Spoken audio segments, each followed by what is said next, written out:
Hello everyone, Trophy Wine Hunter. Welcome back to my YouTube channel.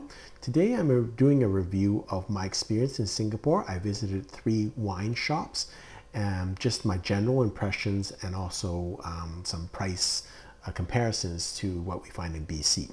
So the first one I visited was the Oak Cellars, and this was in the Ion Orchard Mall. And they have many different locales of this chain.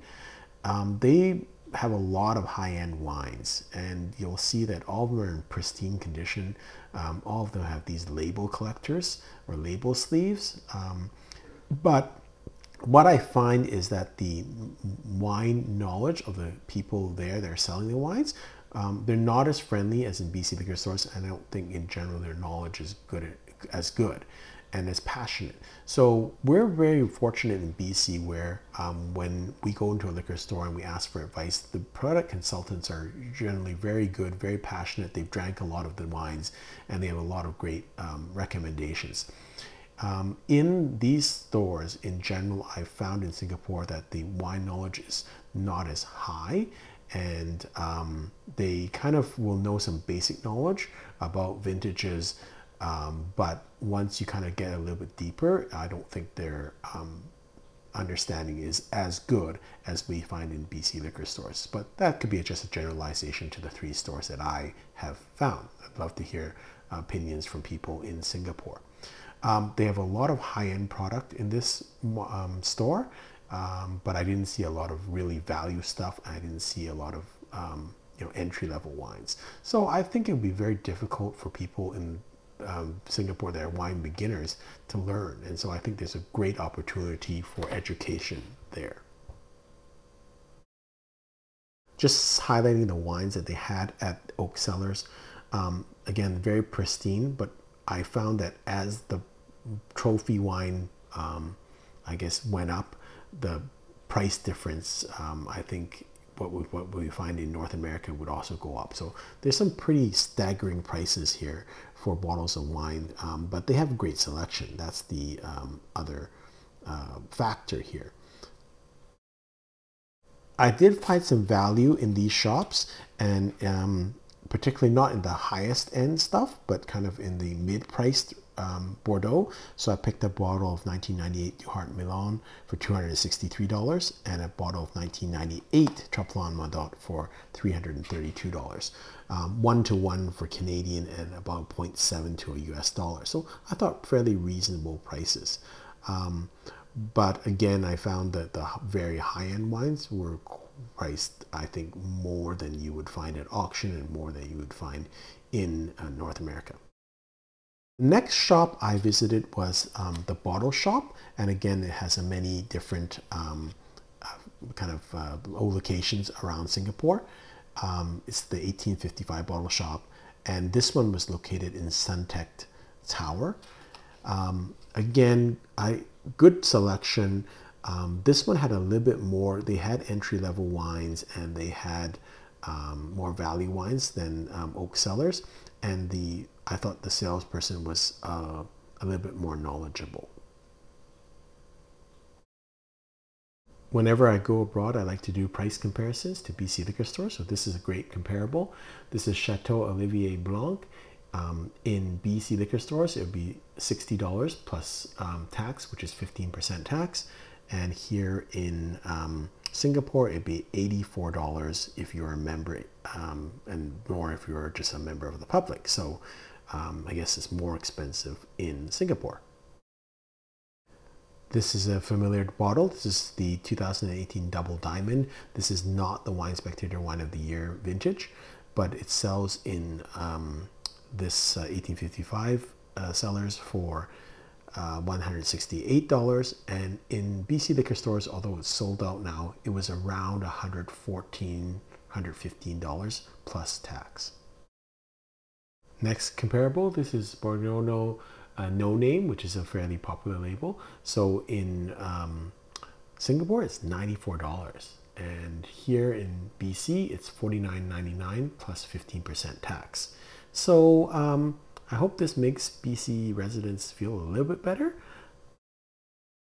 Here's Bodegas Muga from Spain, Reserva, it's $68 in Singapore, $31.99 plus 15% tax here in BC. And I found this across the board, that the wine prices looked a little bit more expensive in Singapore. The only difference is that at the higher end there was more selection, and there was some good pricing on some of the higher end wines that we can't find here in BC. I also found this the case in restaurants, that generally restaurant pricing was quite high. So here's a great deal. This is the 2016 Fort de la Tour. In BC liquor stores, it would be $5.75 plus tax. In Singapore, it looks like it's $3.99. So that's what I mean by sometimes at the higher levels, you get a little bit more selection in Singapore and you get better pricing. I did find some great pricing for some wines. So again, there's always some deals to be had. And in this situation, I purchased a bottle of 75 Beauce de Chibouque for $245 and a bottle of 99 Chateau du Tetra from Margaux region for $139. And the last shop I went to visit was Bottles and Bottles. This was inside the Changxi airport in the Jewel kind of complex. And sometimes the reputation is that airport pricing is more than other places, but that's not what I found in Singapore. I also kind of found it peculiar that some restaurants are not really set up for wine, so they don't have wine glasses, they don't have proper decanters, and that just shows the kind of opportunity there is in Singapore. It's not that widespread wine drinking, and so there's a lot of opportunity for growth. One of my favorite champagnes, Ace of Spades or Armand de Brignac, in BC it'd be $419.99 plus tax, and in Singapore it'd be $542. I will mention that they also have the Cartier brand, which is the makers of the original makers of Armand de Brignac, available in Singapore, which we do not have available here in BC liquor stores. Another wine familiar to me, Clos Floridine 2017. Red in BC it'd be $45 plus tax, and in Singapore it's $49. So very close. This is a great view of all the Penfolds wines. So from left to right, Bin 407 is $168 in Singapore and $109 plus tax in BC. 389 is $160 in Singapore and $99 in BC, and then Bin 128 is $88 in Singapore and $59 in BC. So in summary, I think in general, wines in Singapore are more expensive than in BC. They have a better selection of wines in Singapore, particularly higher in end and just the variety of vintages they offer.